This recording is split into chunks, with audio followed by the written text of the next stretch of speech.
fatto una festa a casa mia, ho invitato tutti gli amici e dissi con voi portate anche lei.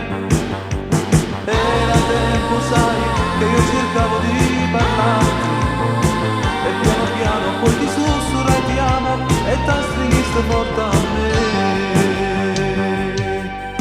A mezzanotte poi brindammo insieme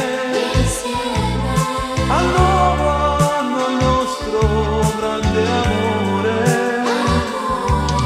Un bacio, un altro ancora, ti amo da morire e soffro di quest'ansia per te.